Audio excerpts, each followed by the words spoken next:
Pekan ini, sejumlah kegiatan telah dilakukan KPK, baik pencegahan, penindakan, dan kelembagaan.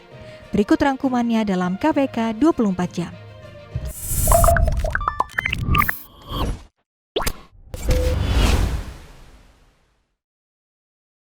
Komisi Pemberantasan Korupsi menerima kunjungan kerja dari Pusat Polisi Militer TNI dalam rangka memperkuat sinergitas dan koordinasi upaya pemberantasan korupsi.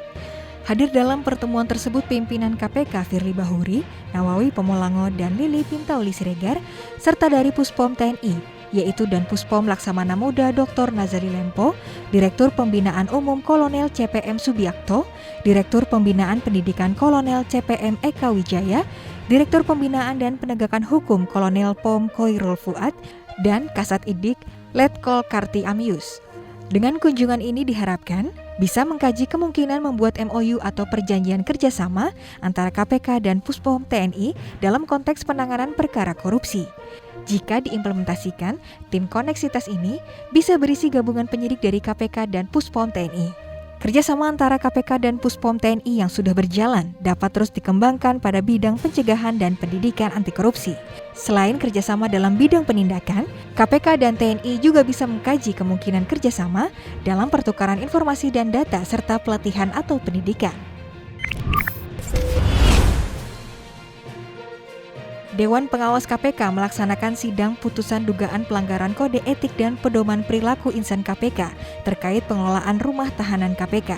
Dugaan pelanggaran tersebut dilakukan oleh 3 orang staf rutan cabang KPK atas nama RST, HGK, dan EAP terkait perbuatannya yang melakukan kunjungan ke lapas kelas 1 Tangerang tanpa dilengkapi surat tugas atau izin atasan untuk mengembalikan barang sitaan rutan KPK kepada warga binaan atas nama Leonardo Jusmiranta Prasetyo dan melakukan pertemuan dengan 2 warga binaan, yaitu Sutikno Sudarjo dan Chandri Suwanda. Majelis Sidang Etik memutuskan bahwa perbuatan tersebut termasuk pelanggaran ringan sehingga diberikan sanksi ringan berupa teguran tertulis 1 dengan masa berlaku hukuman selama 3 bulan. Komisi Pemberantasan Korupsi melakukan kegiatan tangkap tangan atas dugaan tindak pidana korupsi, penerimaan hadiah atau janji di lingkungan pemerintah Kabupaten Kolaka Timur, Sulawesi Tenggara tahun anggaran 2021.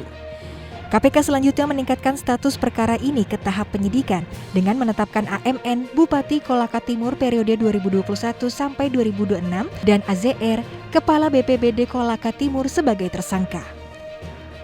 Dalam kegiatan tangkap tangan ini, KPK mengamankan 6 orang serta barang bukti berupa uang sejumlah 225 juta rupiah.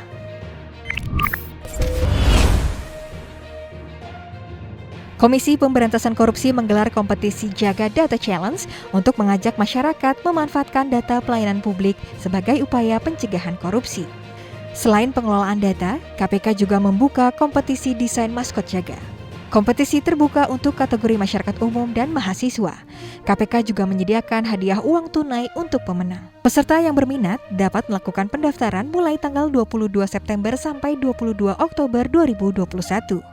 Melalui kegiatan ini, KPK berharap dapat meningkatkan literasi masyarakat tentang pengelolaan data dan pelayanan publik sehingga menjadi informasi penting dalam upaya pencegahan atau deteksi dini korupsi dengan memanfaatkan situs dan aplikasi jaringan pencegahan korupsi atau Jaga KPK. Komisi Pemberantasan Korupsi menahan Wakil Ketua DPR AZ dalam kasus dugaan korupsi pemberian hadiah atau janji terkait penanganan perkara yang ditangani oleh KPK di Kabupaten Lampung Tengah. AZ diduga telah menghubungi penyidik KPK SRP dan meminta bantuan untuk mengurus kasus yang menjeratnya. AZ diduga telah memberikan komitmen fee kepada SRP dan MH dengan total 3,1 miliar rupiah. Atas perbuatannya, AZ disangkakan melanggar pasal 5 ayat 1 huruf A atau pasal 5 ayat 1 huruf A atau B atau pasal 13 Undang-Undang Republik Indonesia nomor 31 tahun 1999 tentang pemberantasan tindak pidana korupsi. Bahwa KPK tetap berkomitmen melakukan pemberantasan korupsi terhadap siapapun juga karena prinsip KPK tidak pernah pandang bulu terhadap para pelaku korupsi. Demikian kegiatan pencegahan, penindakan, dan kelembagaan Komisi Pemberantasan Korupsi yang terangkum dalam KPK 24 jam. Salam anti korupsi.